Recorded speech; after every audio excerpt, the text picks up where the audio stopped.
How do you perceive your world? Are you relying more on your visual? Are you relying more on your auditory? Are you relying more on the feelings and your intuition? What are you doing to perceive your world? And how are you communicating that to others? Today, I want to explore your representational system.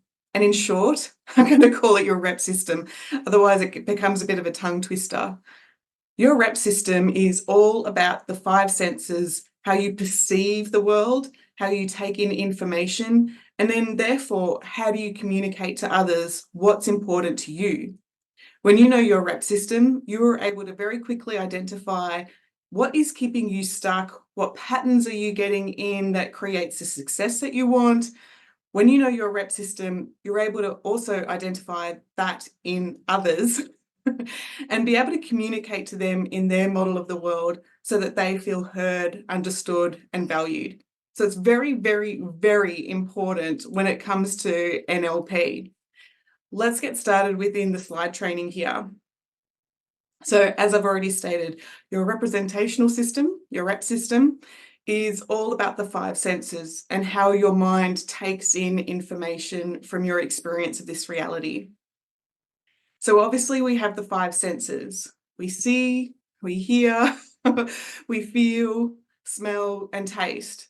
And we use these senses to basically decode all the information that is coming in all around us in our daily lives.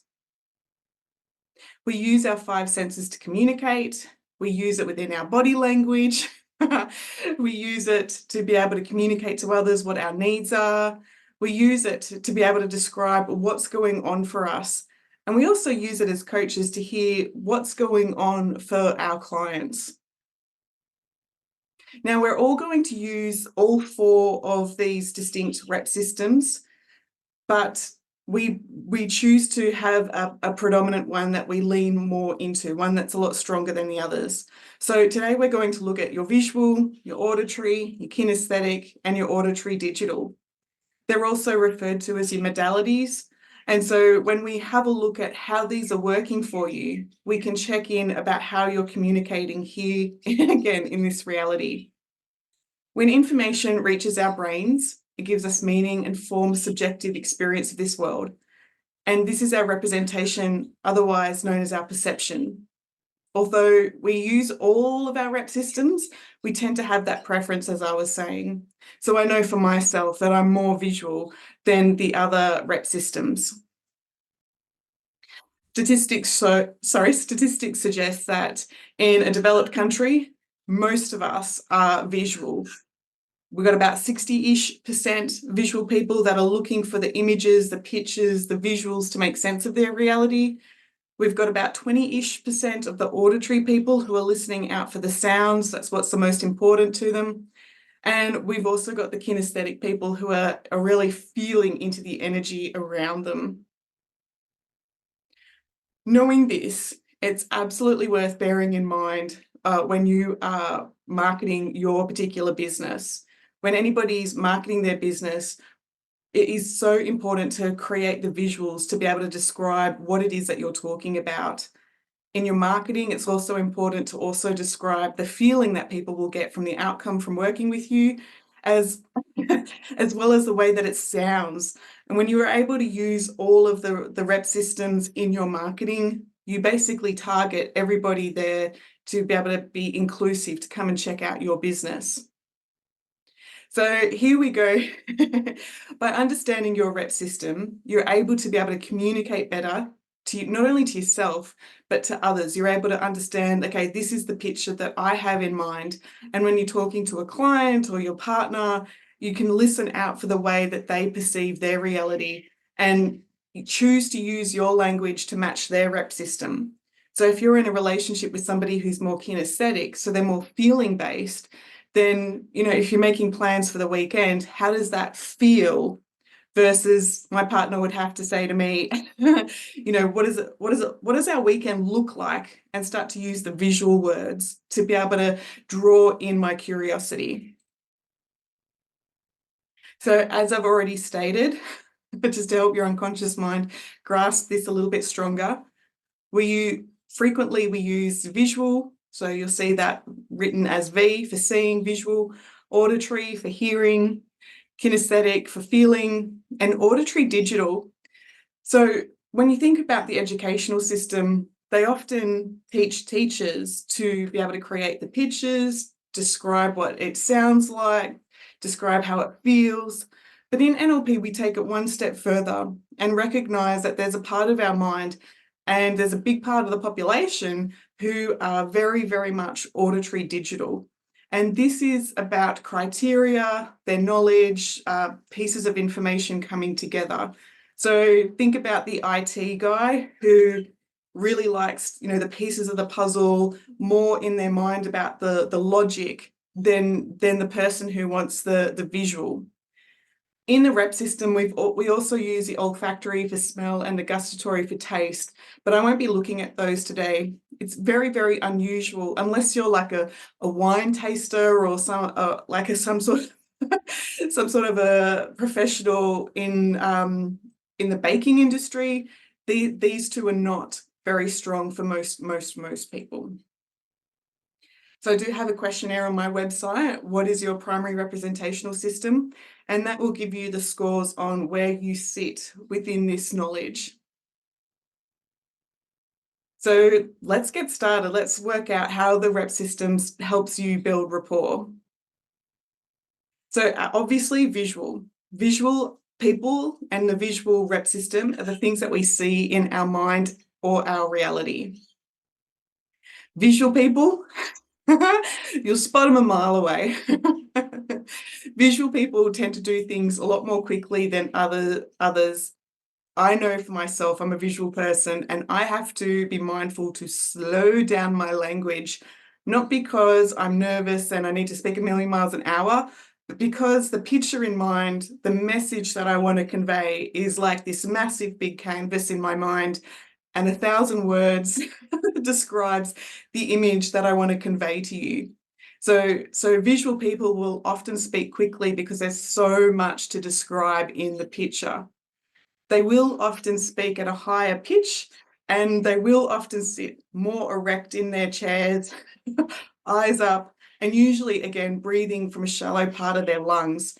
Again, they've got so much to describe. It's sort of like short breath, let me describe it.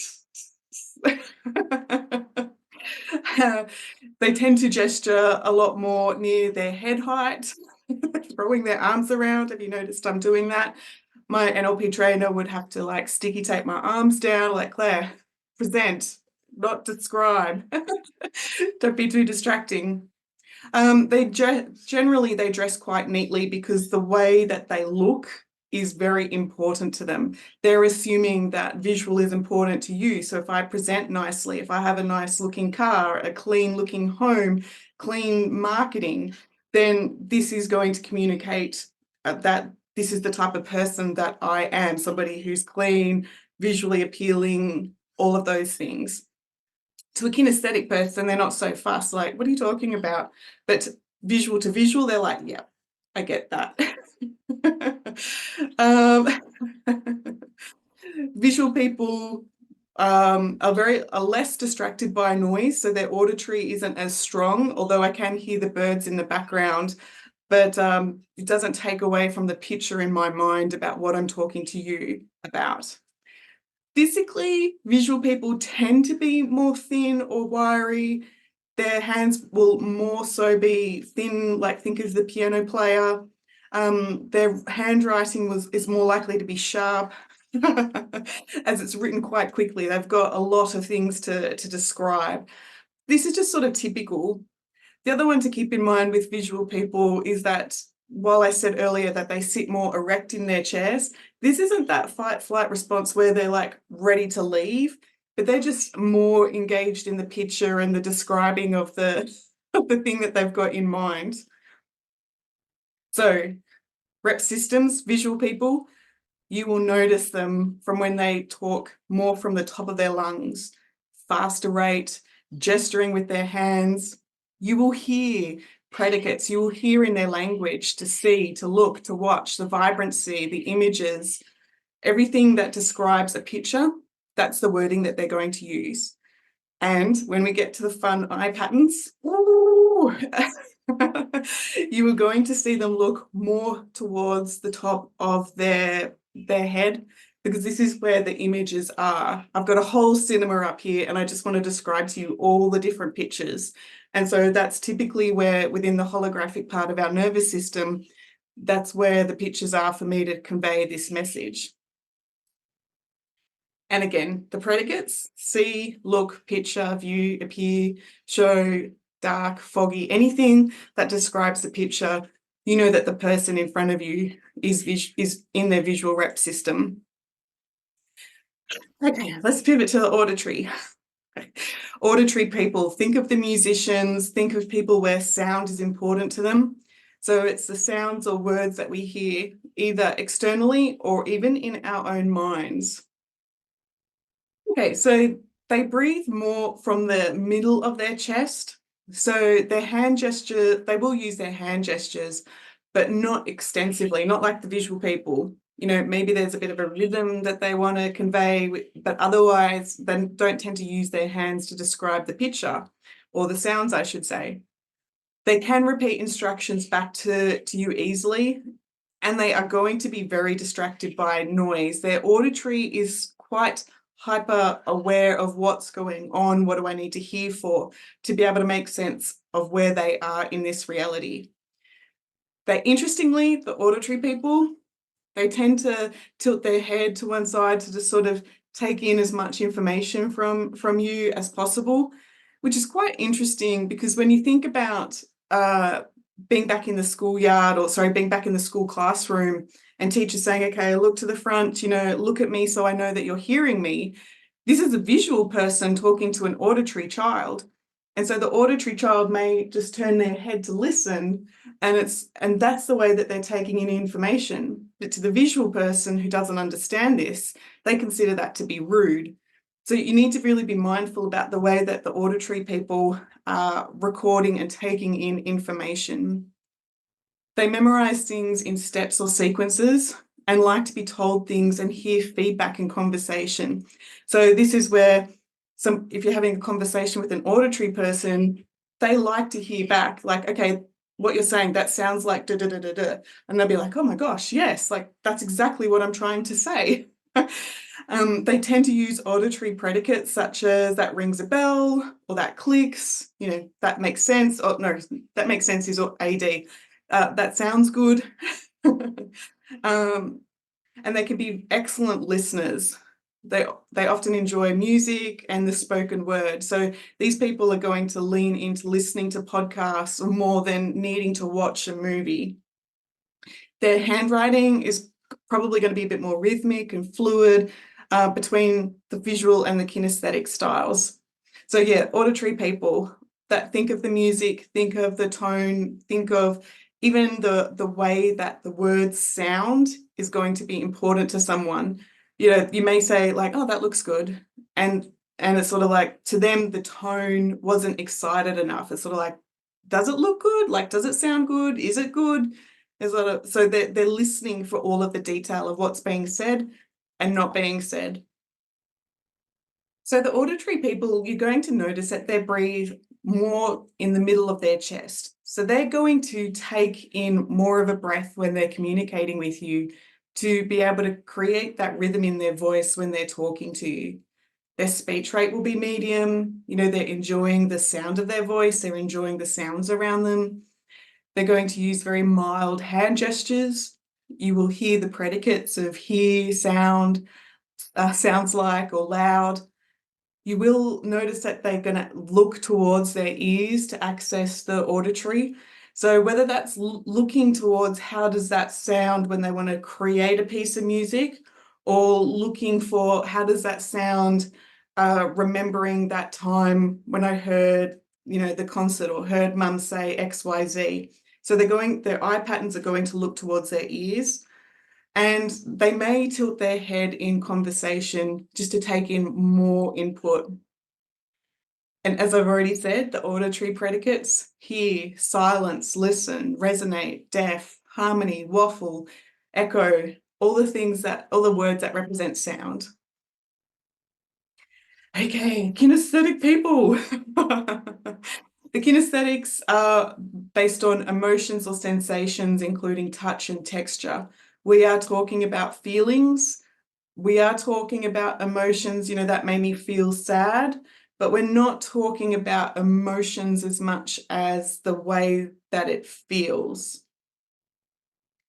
Okay, kinesthetic people typically breathe from the bottom of their lungs. And in fact, kinesthetic people, because they work at a slower rate, that can drive the visual people nuts, because the visual people want the stimulation and they want the picture. And so when you're in a conversation with a kinesthetic person, they don't hesitate to take their time to give you a hug. They don't hesitate to take their time to and really get into that earthy kind of sensation of the feelings around them. So they don't mind taking their time to really breathe into the bottom of their lungs. And you will often see the kinesthetic people, just like the way that their stomach goes in and out, because they're going to work so much more deeper. When they speak, there are long pauses between statements. And of course, the visual person wants to interject and like, da, da, da, da, da, da, and they're like, no, I just need time to process and to feel into that. And they process things that are said to them to determine the feelings that they get. They respond well to touch and the physical rewards. They use few hand gestures and generally stand closer to the person, like they don't mind this. Visual person's like, no, let me take in all of you. The kinesthetic people are the ones when you arrive at an event, they all want to hug and it's sort of like, oh, yay. For some reason, that gives them the sensory input that they need to feel comfortable, whereas the visual people and the AD people may like, I don't understand why we're doing this. Um, the kinesthetic people are more likely, if you're in that masculine, handshake, they're more likely to give you a firm handshake, to gesture their strength in their comfort in being in their company. Physically, they tend to be more solid looking, and generally their hands are larger or chunkier. What comes to mind is, thinking of my nana, who was so much of a hugger, bit more chunky, and there was just so much more of her to hug and love and all of those yummy things. They are interested in how you feel and memorize by walking through the process or by doing it. So if you're going to teach them anything, then they actually want to feel through the steps. Whereas an AD person may want, the step-by-step criteria instructions, the kinesthetic person may just need to walk themselves through the process to be able to memorize it. I'm about to say their handwriting can be a bit more firmer because they're using their hands, they're feeling into what they're writing. So the expression on the page can be an emphasis or a description of what the message or the feeling that they're trying to convey. The kinesthetic people tend to breathe at the bottom of their lungs. Their speech rate is slower. They use a few hand gestures. They don't mind standing close. You will hear them using predicates such as feel, rough, gripping. And interestingly, when you look at them as the observer, they are going to look towards their bottom left. So when you're looking at them, it is you as the observer to your bottom left. And I have no idea if my camera is mirrored or what it's doing, but basically they're going to look down to the left, their right, to access their feelings. And you think about it, right? If you've got somebody who's describing a stressful situation, you will see them look down. It's almost like they're going inward to access their feelings, and they're just brewing up this the memory of what it felt like to be in that experience. Interestingly, when you bring their eye level back up, this dissipates a lot of that heavier emotion that they're going through.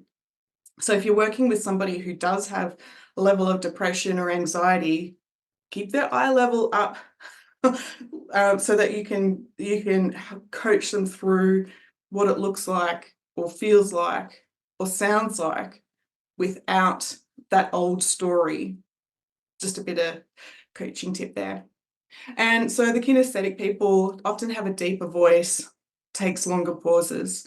You can spot them a mile away. They'll give you a hug within the first 10 seconds of meeting them.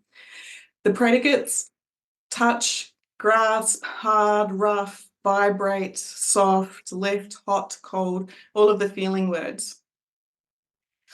Okay, the auditory digital, the AD people, as we call it. Auditory digital people are very orderly, statistical, procedural, and even that self-talk. So there's a lot of criteria going on in their mind that they are assessing. Okay, so the auditory digital people, these are people who like order, statistics, procedure, instructions, criteria. And we often talk about auditory digital, or AD, as self-talk. So it's that inner criteria that we're going through. Auditory, auditory, auditory digital people, we're going to stick with the AD. The AD people are quite fascinating in the way that they work. And in fact, my husband is very AD. So they're going to place a lot of value in logic, instructions, and detail. You give them the instructions to the IKEA catalogue and they have absolutely got it because they've got the step-by-step criteria of what's expected to them. AD people tend to be those in the financial industry, the insurance industry, the computer coding guys, even people in the military. Give me the steps and then I can perform. They often use words that are abstract with no direct sensory link. So often the kinesthetic people, the feelings people, the visual people, the auditory people are listening for a sense that they can attach to what the auditory digital person is saying so that they can put meaning to what they're talking about. And in fact, the AD person is actually going to avoid using the feeling words because there's a bit of a disconnect there. They understand that people do feelings, but they tend to make a picture in their head of themselves having a feeling and describing the criteria around that or analysing that, but they're not going to be describing the feelings in that moment. In fact, feelings can be very confusing for them. So it's interesting to note that a lot of the AD people, somewhere in their history, they may have actually turned off their feelings. You know, maybe they were a really emotionally involved child and then they worked out that to be in your feelings means that I get hurt, I don't understand my intuition and the way that it feels versus what the grown-ups are saying. So sometimes the AD people will actually have switched off a lot of their feelings to then just go into the science, the facts, the to-do list, the logical, to avoid that emotional confusion. They may or may not be aware of that, but a lot of the time AD people have had that particular experience. There's a reason why they've gone into the criteria so much. Very, very, very scientific, based like the evidence, like the facts. Yeah, AD people, they're quite interesting to coach. They're interesting to coach as well because they you describe the outcome that they want or describe an outcome and they're not so attached to it either working or not. It's sort of like, yeah, let me just do the steps and I'll be able to create it, or I'll pivot and I'll do different steps. So yeah, very different way of coaching an AD person. AD people tend to breathe lower in their abdomen. Their speech rate can be slower. So similar to the kinesthetic people, where they're sort of taking their time to work through the steps in their mind. The visual person wants to like jump in when they pause, and it's like, no, give them the space to actually work it out. You know, as a very quick trivial example, you know, doing the food shopping with my husband, I'm a visual person. Okay, we're going to do this, da, da, da, da, da, da, da, and it's going to be in this order. And David would need actually some time to actually work out, okay, we've done this, okay, what's next? He's more assessing what's going on than just like moving very quickly. The predicates that AD people use are things like understand, sensible, criteria, logic. They will access their AD by looking opposite to the kinesthetic.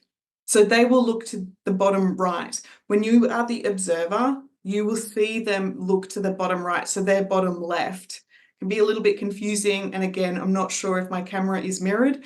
So the AD people are often looking for criteria. There seems to be a bit of a to-do list down here, how the steps get put together compared to the feeling people, where it's sort of looking to all of the feelings. So yeah, watch for eye patterns on where they're getting their information from. Other clues is that they're often detached to the outcome because they'll just pivot. There's no sort of emotional meaning to whether or not they fail or not. They're just like, okay, we'll pivot, we'll do it a different way. As I've already said, the AD predicates: sense, learn, experience, analyze, think, process, understand. So thinking about what areas of your life you have struggled with in regards to communication, whether it's within relationships, work, career, trainings, can you recognize that the other person you were communicating with may have not matched your rep system and vice versa? So as an example, the feeling person who comes in, who wants to hug the AD person and who wants to just feel into the feelings, and the AD person is like completely like in a daze or overwhelm of like, hold on, what are we doing here? Like, give me the steps, what's expected of me. And so there can be this mishmash of miscommunication. The visual person may come in and want to describe the picture to the auditory person. The auditory person is waiting for the sounds and the rhythm and give me a sense of how my body should be responding to this. Whereas the visual person may be describing the big picture on the outside. It can be very, very confusing if somebody else is speaking in the opposite rep system, or in an opposing rep system, I should say. So again, some people are focused on the AD facts of how things come together, and think about that architect, think about the engineer, think about coming together with the builders. Some people are focused on the visual appearance of the outcome. So when you think about being in a business as a builder and looking at the floor plans, I've noticed this myself when I've hired tradies and things. It's sort of like, I'm describing the picture, can you create this? And they're like, well, the numbers are da, da, da, da, da, da, da. Is that what you want to do? And I'm like, I don't know the numbers, like I don't care, like can you make the picture? So there's an immediate miscommunication clash. However, if the tradesperson was trained in NLP as a business person, listening out for the predicates of the client, let's say like an electrician, he walks into a woman's home and she's like, I just want the visual feeling to be really alluring and vibrant and warm and welcoming. You know, when you walk in, I want the lighting to da. And he could come into that space and go, yeah, wouldn't it be great if like you walked in and the home was lit and it was welcoming and it was like warm and it gave you that glowy sort of sensation? She'd be like, yes, we are talking the same language. Like, here's lots of money. Go and help me create that sensation for me. Hopefully that's a bit of a trivial example, but this is what I'm talking about with when you know what you're listening for with your clients, you can use their rep system and start to speak to them, as we know with rapport, like we like what's familiar. So being able to match somebody's rep system, very, very, very, very powerful. Another fun example, the kinesthetic person may want to recreate the feelings and the sensory experience they had as a child, and they feel into like how mum had the the organic, natural growing Christmas tree in their home, and the smell of the pines and the way that it felt to just walk into the home and have that feeling of Christmas and the abundance and the gifts, versus the auditory person who just doesn't think that the real Christmas tree is so important. It was more about the stories and the music. So they may have this miscommunication clash because she wants to spend the money on the real Christmas tree, the natural Christmas tree, and he's like, no, let's just buy one that we can use for 40 years, save our money, and like let's focus over here on the stories and the things that we can create, you know, that way. So This is, again, just another quick example of how the rep system can create miscommunication and conflict. Now, if we were in the classroom together, I would ask, I would bring forward a student and say, okay, what color was your bedroom growing up? If you want to know more about eye patterns, I would encourage you to listen to the behavioral panel. These are some of the world's leading experts in body language and listening out for the communication in negotiation and in conflict, so on and so forth. So while NLP will give you that foundation of looking for eye patterns, listening for predicates, behavioral panel give you an identify how they use it in interrogation, in the legal system, in everyday world of listening out for what people are actually trying to communicate. So I would definitely check out the behavioral panel. Typically, that's what their YouTube thumbnails look like, and I've spent many hours listening to the behavioral panel and the way their minds work on putting all of these pieces of the puzzle together. So that concludes our training on the rep system. Clearly, we could go into a lot more detail, but I just want you to start to let that land and to start to recognize in the people that are around you, where are their eye patterns moving to? What predicates are they saying? Start listening out on the news when you're watching an interview. Is the interviewer more feeling based and they're trying to emote the feeling out of their interviewee? Or are they more AD and they want the facts and they want the criteria? And so you can see that the interview is sort of like going not so great. Listen out for the people that you live with about how their rep system works for them, and just start to play with it. When you notice that your partner is more visual and you provide more visual language, do they lean in more? Are they a lot easier to live with or not? Something to experiment with, because this is one of the strongest parts of trust and rapport building that you can master, and it'll take your business to the next level. So I'm Claire Chancellor from Be Your Purpose Coaching. Enjoy that fun training, and I'll talk to you later. Bye, guys.